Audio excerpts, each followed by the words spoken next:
अस्सलामुअलैकुम दोस्तों, सिंधी गीतन जो बेहतरीन ऐं नाले वारो फ़नकार मुमताज़ मौलाई जूं शमन अली मीराली खे खोड़ सारूं मयारूं। आख़िर शमन अली मीराली छो मुमताज़ मौलाई जूं गिलाऊं पंहिंजी महफ़िलनि में कंदो आहे? ताज़ो ई मुमताज़ मौलाई जे बयान सभिनी खे हैरत में विझी छॾियो। तफ़सीली ॻाल्हि ॿोली शुरू करण खां पहिरियां जेकॾहिं तव्हां असांजे यूट्यूब चैनल ते नवां आया आहियो त महिरबानी करे असांजे यूट्यूब चैनल खे सब्सक्राइब करे घंटी जे बटन ते क्लिक करे ऐं नोटिफिकेशन ऑल करे छॾींदा। हलूं था पंहिंजे मेन टॉपिक तरफ़। त को वक़्तु हो सिंध में शमन अली मीराली हिकु वॾो नालो हो। सिंधी मौसीक़ी में शोहरत जे बुलंदनि ते ऐं उरूज ते हो।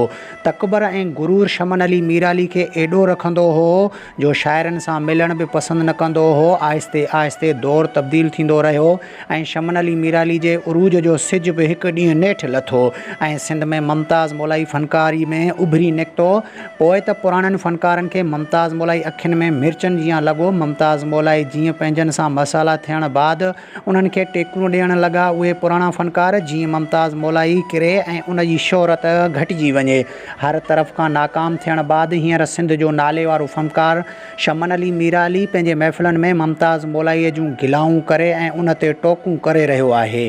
ताज़ो ई KTN TV जे शो में मुमताज़ मौलाई शमन अली मीराली खे मुखातिब थींदे चयो त सोशल मीडिया जे प्लेटफॉर्म तां ॾिठो बि आहे त के असांखे सीनियर आर्टिस्ट हूंदा आहिनि त उहे वरी मतिलबु जूनियरनि जी गिला कंदा आहिनि त हिन खे कपिड़ा पाइण मूं सेखारिया, इन खे हीउ करणु मूं सेखारियो।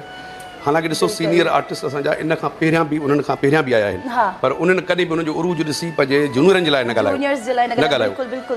त हीउ साड़ त सभु जेको आहे न, मां उन्हनि खे बि चवंदुसि त सुठे फ़नकार सां गॾु सुठा इंसान थियो त बहितर आहे।